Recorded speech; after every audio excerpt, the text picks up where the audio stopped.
Bom dia a todos.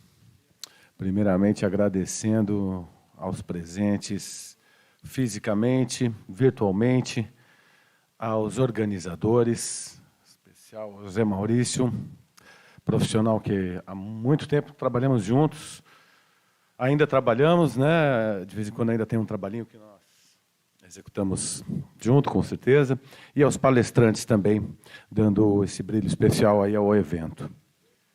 Bem, eu sou um pouco, talvez, não um peixe tão fora d'água assim, tem o meu amigo Renato Leles ali também, que é oceanógrafo, mas eu sempre tive uma veia um pouco de geografia, de geologia, e fez parte da minha escola aí também, segundo os meus orientadores, e principalmente as pessoas que me inspiraram bastante, tal como Bigarella, Suguil, Absaber, enfim, né? Todos esses papas que ainda continuam influenciando, mesmo com não presentes aqui, mas com as suas publicações. Bem, gente, pode passar, por favor, o próximo slide.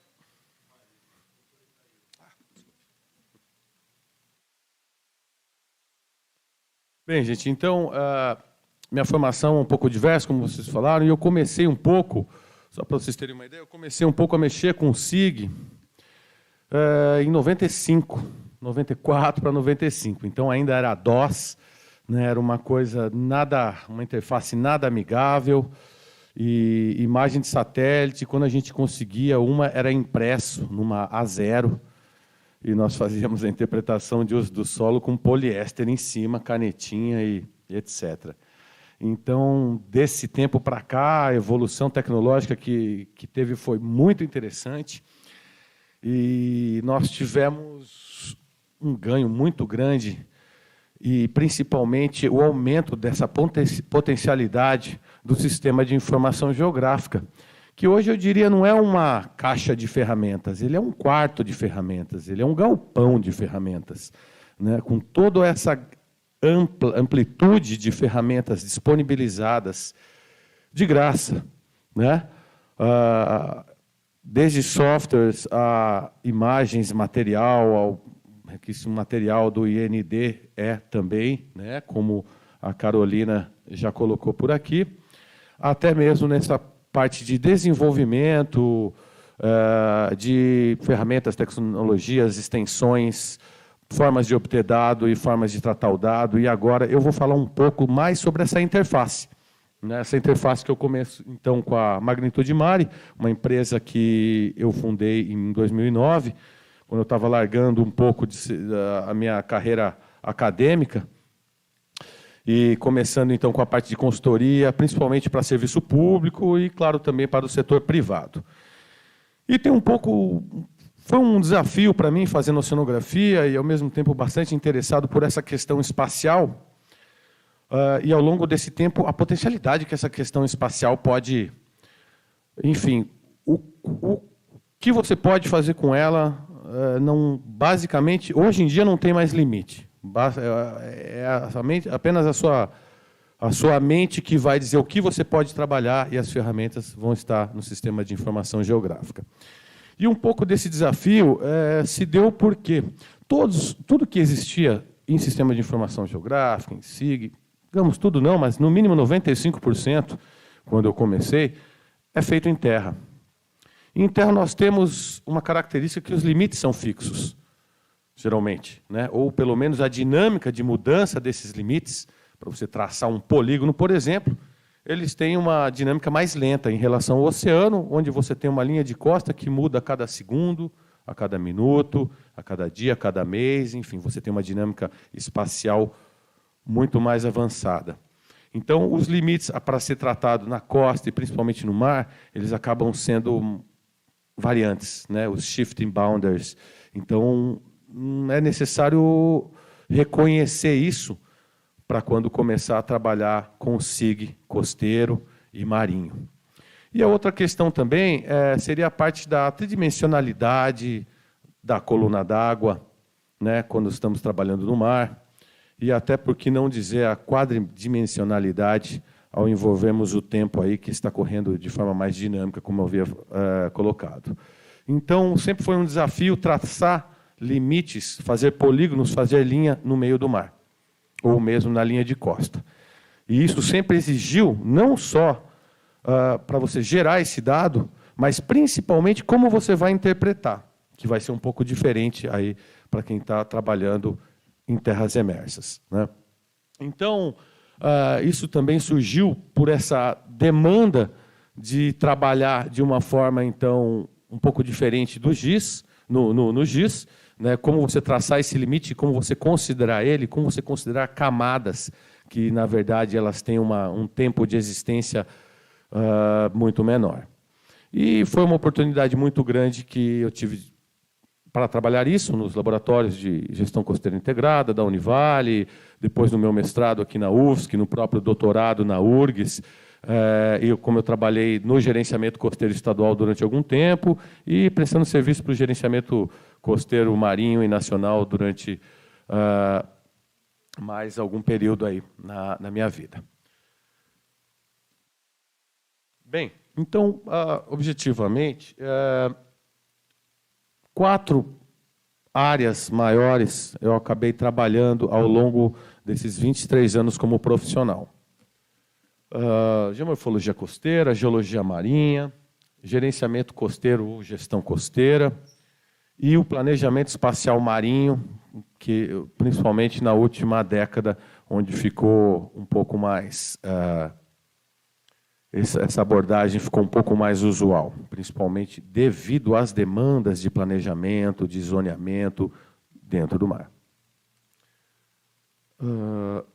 Aqui, na verdade, acho que era para dar uma ênfase aqui mais na geomorfologia costeira e no gerenciamento costeiro, acabou não dando, mas a gente vai acabar trabalhando mais com o primeiro. Assim, hoje, eu vou estar apenas mostrando alguns trabalhos, algumas extensões que foram utilizadas, mais a título de ilustração, mostrando um pouco da experiência e, principalmente, buscando incentivar vocês essa potencialidade que o SIG e as análises espaciais têm no ambiente costeiro e no mar.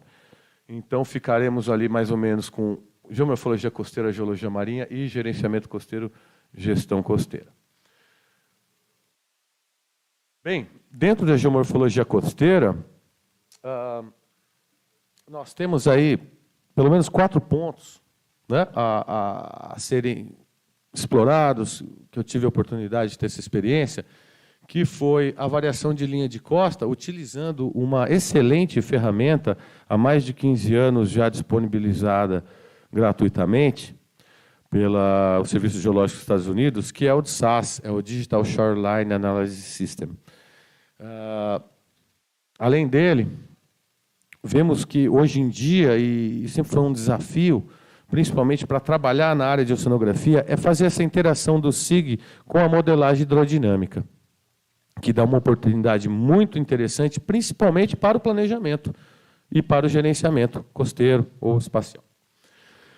Eu tive a oportunidade de trabalhar também com essa erosão potencial de margens estuarinas, um método adaptado, né, um trabalho não muito usual nos papers por aí, e geralmente há uma demanda. Então, foi mais uma lacuna onde teve essa demanda e nos forçou a trabalhar e adaptar as ferramentas do SIG para que possamos gerar essa resposta.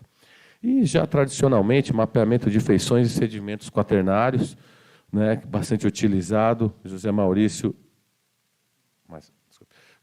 também, que é um expert no assunto.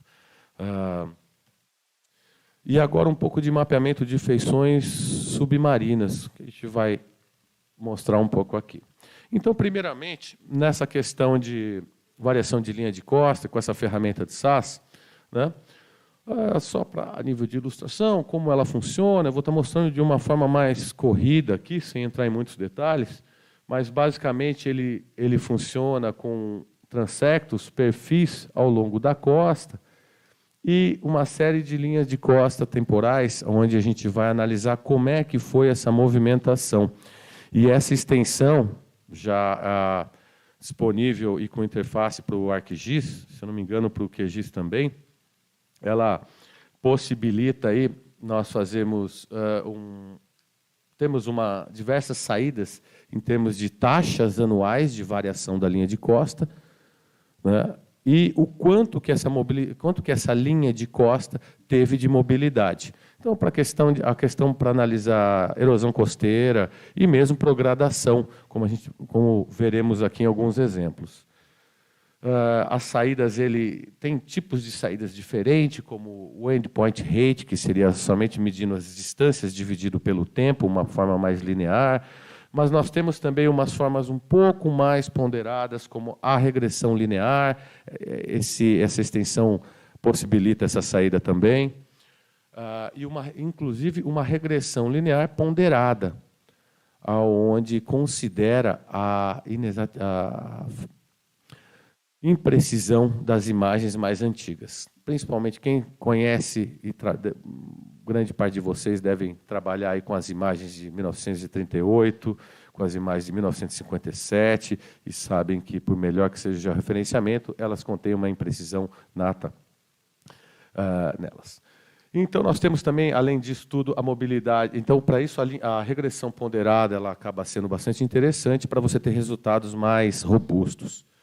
Bem, além disso, tem a própria mobilidade da linha de costa, líquida e bruta, o quanto que ela variou no total, o quanto que ela variou em termos de erosão, mas com uma fase que ela teve progradação também. Então, isso acaba sendo uma boa informação para o gerenciamento costeiro.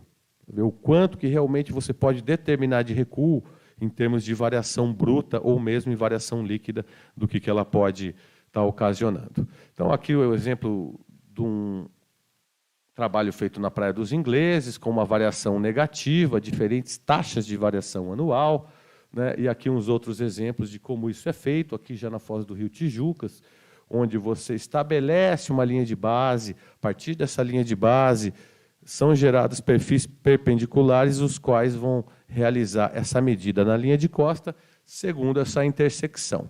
Então, nós temos esse tipo de resultado, como taxas anuais de variação de linha de costa. Cada número desse representa um perfil. E aqui uma variação líquida e a variação bruta de quanto essa linha de costa trabalhou em termos de metros e para cada perfil desse daqui. Então, muitas vezes você vê que ele tem uma variação negativa, mas teve porções dessa que teve variações positivas, e isso que vai importar para a gente, qual que é a largura efetiva do quanto esse litoral está trabalhando. Isso é bastante interessante dentro dessa ferramenta. Hoje em dia, nós temos uma nova funcionalidade, que é a própria projeção dessa linha de costa para 10 a 20 anos. Então, ele acaba passando, quem conhece, um filtro de Kalman, né, onde acaba projetando, por probabilidade, quanto que essa linha de costa, por exemplo, aqui teríamos a linha de costa em 2021, aqui nós teríamos a linha de costa em 2031 e a própria faixa de incerteza que isso provoca. No caso, era um terreno para um empreendimento, aqui estão as linhas de costas, a série temporal de linha de costa, e aqui já você pode ver que a própria linha de costa já está quase a faixa de incerteza já dentro do terreno. Então, ficaria importante para planejar a própria arquitetura, o design da arquitetura, desses lotes, desse terreno, etc., do empreendimento de forma geral, né? E realmente acho que não está funcionando, não foi. Não foi. Eu não sei se foi a apresentação em PDF que está ali, mas teria mais algum slidezinho, mas tudo bem, a gente vai tocando. Teria a projeção para 2041, aí vocês veriam que a linha de costa já estaria por aqui, então já estaria pegando parte desse terreno, então é importante para os engenheiros ali estar projetando isso.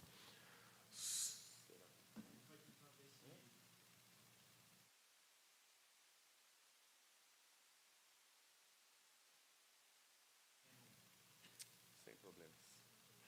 Mas, de qualquer forma, gente, é uma ferramenta bastante interessante, uma ferramenta fácil de usar, né, e o que requer sempre, né, acho que todas as coisas no GIS, né, dão uma ênfase aí na parte costeira e marinha, mas é como interpretar esses resultados, né, saber essa limitação do resultado, porque o GIS faz figuras lindas, maravilhosas, né, cada vez mais com essa interface com os WebGIS, Então, é muito fácil de fazer figuras bonitas. Agora, o principal disso é a interpretação para com essa limitação do dado, né?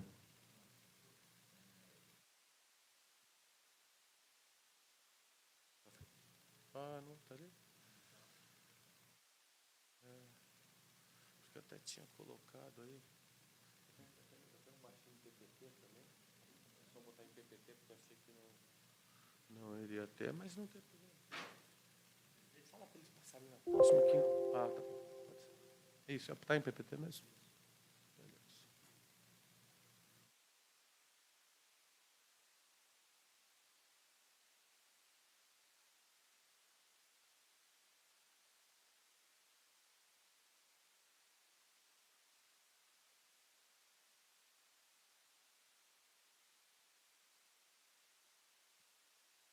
Só pegar o.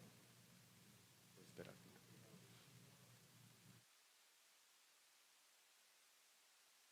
Foi. Beleza. Bom, então aqui vocês já podem dar uma olhada aonde que ficaria a linha de costa em 2041, segundo essa projeção e principalmente colocando essa faixa de incerteza ali, né, o que para a infelicidade talvez aí do empreendedor, mas na verdade não é nem infelicidade, é uma questão de planejamento, né, o qual ele pode realmente dar uma maior segurança para os investidores desse empreendimento e, enfim, para os próprios compradores, né?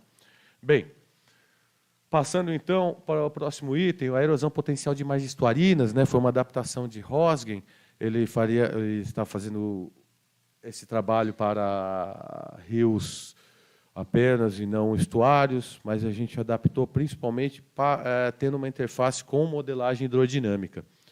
Ele tem duas partes principais, essa erosão potencial de margens estuarinas.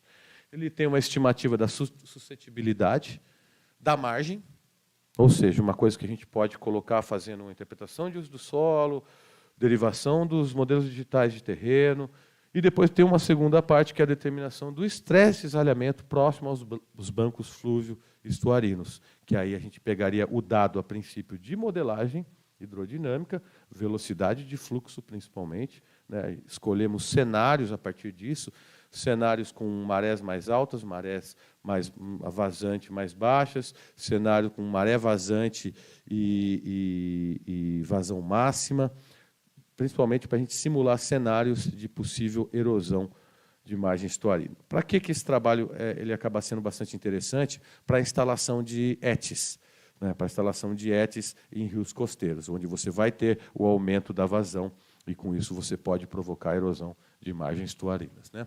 Então, só para você ter uma ideia aqui, de forma geral, como foi colocado um exemplo já do resultado da suscetibilidade de erosão de margens, onde nós temos aqui uso do solo, bem nessa margem aqui, geralmente a gente pode fazer um buffer de 10 metros, de 15 metros, de 5 metros, dependendo da largura do rio e da sua área de influência, né? Para chegar nesse dado, pegar o dado de altitude, de declividade, né? Composição sedimentar seria interessante, essa parte é melhor até ir para campo, se você não tem um mapa geológico de uma escala adequada. Temos aí também cobertura vegetal, proteção vegetal, altura de enraizamento, que são fatores que você pode chegar em campo ou em bibliografia, dependendo, né? E aí, temos de operação, derivações de MDT, reclassificações, cortes de sobreposições, junção espacial, que isso aí são as ferramentas listadas apenas essas 4, mas em termos de operação, são diversas operações que a gente acaba chegando para alcançar esse resultado, né? Bem, por outro lado, a determinação do estresse, do cisalhamento. Então, não estou me acertando com esse microfone, peço desculpas a vocês, mas aqui dados de modelagem hidrodinâmica, e aí onde nós geramos aqui a velocidade de fluxo e a tensão de cisalhamento ao fundo, com transformações dos dados do modelo, desmembrando os dados a cada margem e, realmente, fazendo aquelas malabarismos em termos de ferramenta espacial, que corta aqui, faz uma junção baseada em tabela, faz um clipe numa coisa, faz o erase na outra, acaba pegando o dado, transferindo para outro tipo de unidade, que é o que você quer fazer. O dado está em ponto, você precisa do dado em polígono, e isso daí, que esse quarto de ferramentas nos possibilita a fazer. Mas, geralmente, nós temos, por exemplo, um resultado aqui, esse do Maet em Bombinhas, no Rio Bombas, na verdade, num cenário antes da instalação, depois um cenário pós-instalação, né, e depois o gradiente de velocidade, onde também esse dado ele não vem do modelo, você só tem o dado de velocidade. Então, você precisa pegar um passo, diminuir com o passo anterior do modelo, fazer a subtração e ter o gradiente, que é o que é importante em termos de geração, né? O pessoal da hidrologia sabe. E depois, o fim, onde você pega o índice de erosão de margens com o índice de tensão de cisalhamento e cria-se um índice de erosividade, né, desse rio, dessas margens fluviais. E aí, claro, o resultado é numérico, e principalmente para o empreendedor, para o contratante. É interessante a gente colocar apenas muito baixo, baixo e médio. No caso, só teve médio aqui, pode ter alto, muito alto, né? Então, foi um trabalho realizado já em 5 ou 6 estações de tratamento de esgoto, em parceria com a empresa Aqualis, do meu parceiro Felipe Odreski, prestando serviço para a GEA. Mais um exemplo aqui, esse já no Rio Gravatá, como foi separado o dado, já após o dado de modelagem, e aqui um índice de tensão de cisalhamento com a ET, e aqui o gradiente de velocidade, de uma forma já um pouco mais detalhada do que como foi feito em bombas. E, enfim, só para demonstrar que é mais uma aplicabilidade, né, dessa ferramenta. Bom, alguma coisa de geologia marinha, que o trabalho que foi feito para a Eletrosul, em função do cabeamento submerso que temos aqui na Bahia Sul. Então, com dados oceanográficos, dados de geologia, nós podemos, aí, por exemplo, estar utilizando o GIS para dar uma outra interpretação e, principalmente, uma resposta que permitam os engenheiros ou os profissionais das áreas que vão receber esse output tomar decisões, né? Então, aqui nós fizemos primeiro um levantamento de sonar de varredura lateral, né, o side-scan. Georreferenciamos depois todas essas imagens elas não saem georreferenciadas, né, então precisa-se fazer um mosaico, fazer um trabalho um pouco diferenciado, um pouco que demanda bastante tempo, mas depois você começa a ter um mapeamento sonoro do fundo do mar, né? E claro, né, a partir desses esses dados aqui, por cima, algumas operações que a gente consegue fazer. Temos a interpretação depois desses dados de imageamento sonoro, com identificação de marcas de ondulação, de depressões. Nesse caso aqui, onde estava aterrado esse cabeamento, onde está, na verdade, né, na Praia de Fora, em Palhoça, e chegando aqui no Ribeirão da Ilha. E, a partir desses dados, a gente acaba fazendo um mapa de compartimentos geomorfológicos. Então, aqui nós temos onde estão as faces mais arenosas, bancos circulares, bancos alinhados, canais, né, canais bem definidos, que já estão indicando aí mais um tipo de transporte de sedimento diferenciado. Aqui, no caso, né, foi onde estava passando o cabeamento, e esse estudo foi gerado pela demanda, onde estava tendo uma erosão, onde foram aterrados os cabos. E aí nós fomos chamados para fazer esse trabalho, e que depois acaba rendendo o quê? Um mapeamento de geomorfológico e geológico submerso, que no SIG você vai dar um outro tratamento, e com esse tipo de mapa pode dar um outro tipo de resposta ao pessoal que foi fazer essa mitigação desse problema. E mesmo ao próprio Ministério Público, que estava cobrando do pessoal umas informações mais claras, né? Então, o SIG ele tem essa habilidade de transformar um dado que é extremamente técnico para você deixar isso com o tomador de decisão e com isso, ele poder tomar medidas, né, cabíveis e adequadas, e principalmente espacializada.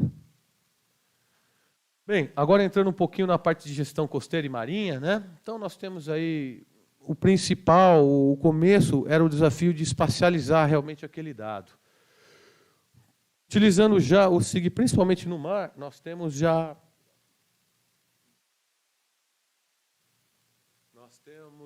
o uso de diferentes técnicas, né? Diferentes técnicas, diferentes extensões para isso.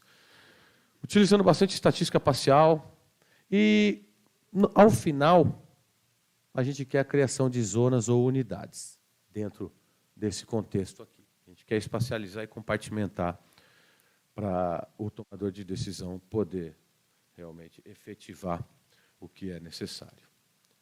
Bem,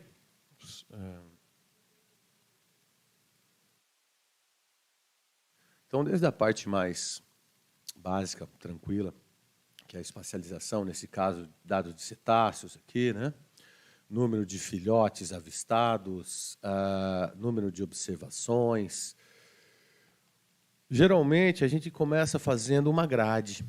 Essa grade ela possibilita você dar o primeiro dimensionamento àquele espaço que, por enquanto, ele só está pintado de azul porque é o mar. No máximo, você tem umas isóbatas ali que você pegou da carta náutica.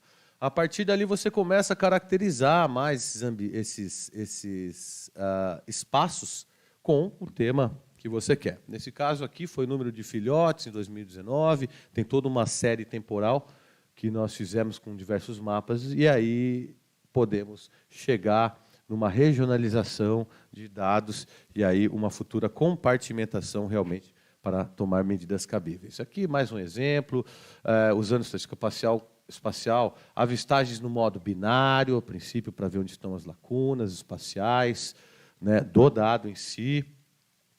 E aqui mais um tipo de representação, como isso é feito, né?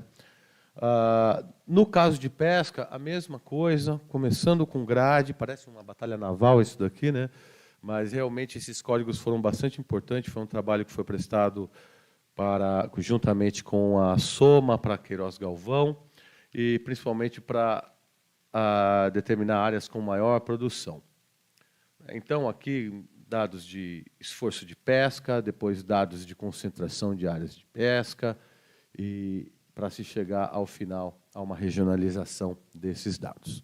Então, por fim, nós temos aqui mais um exemplo que eu trouxe para vocês, que foi feito na tentativa de zoneamento, o Poder Público não conseguiu chegar a levar isso a cabo de um zoneamento, da Baía da Ilha Grande, né? Aqui, região de Paraty, Angra dos Reis, né? Aqui a própria Ilha Grande. Então, nós utilizamos um software chamado Marksan with Zones, né? E Zonai Cogito. Tem o Marksan with Zones. São softwares que eles determinam áreas melhores para conservação, principalmente, através do custo, com uns dados de como que vai ser o custo de conservação. Então, existe uma série de transformação de dados que nós precisamos para chegar e transformar isso aí no SIG. Hoje em dia, o Marksan with Zones tem uma extensão de graça para o QGIS, né, e para o ArcGIS. Bem, ele é feito, pode ser uma grade normal, né, uma grade quadrada ou uma grade hexagonal, que foi o que nós utilizamos aqui. Com diversos dados de pesca, dados de distância, dados proxy, nós fizemos, nesse caso aqui, utilizamos o Marksan com o SIG para fazer um mapa de potencialidade econômica, para fins de zoneamento, né? Então, aqui que foi o potencial pesqueiro, aqui o potencial de outras atividades, né? Então, aqui, a partir daqui, nós conseguimos estabelecer um pouco mais e definir alguns polígonos mais claros dentro do espaço marinho, né? Bom, só para vocês terem uma ideia, a gente acaba pegando todos esses temas por aqui, são dados poligonais, dados pontuais, né? Como nós transformamos ele aqui no Marksan e como nós transformamos os dados de custo. Principalmente, vocês podem ver, a partir de dados de distância, né? Então, distância se transformou em custo, custo para preservação e, principalmente, custo para atividade. Usamos densidade de kernel, enfim, que mais? Algumas classificações, às vezes somente a presença ou ausência, e número de espécies onde nós tínhamos esse dado. Enfim, aqui um pouco da grade hexagonal, primeira regionalização ocorrida, aqui os dados de pesca regionalizados, a partir dos dados do PREPS, no caso.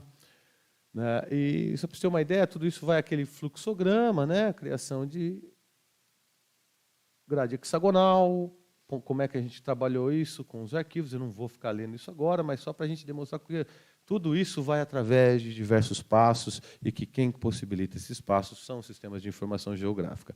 Um outro dado uma outra informação que a gente produziu com isso foram áreas prioritárias para conservação e recuperação ambiental dentro do mar, utilizando o MarcSAN também, né? A partir da espacialização com distâncias, transformação dessas distâncias em custo para a socioeconomia. Aqui é aquele mapa que eu já tinha colocado para vocês. Aqui um pouco de como foi esse fluxograma, para a gente alcançar. Aqui, nesse caso aqui foi para áreas de conservação prioritárias, e nesse caso aqui vai ser um próximo elemento que nós colocamos dentro desse mesmo projeto de zoneamento da Baía da Ilha Grande.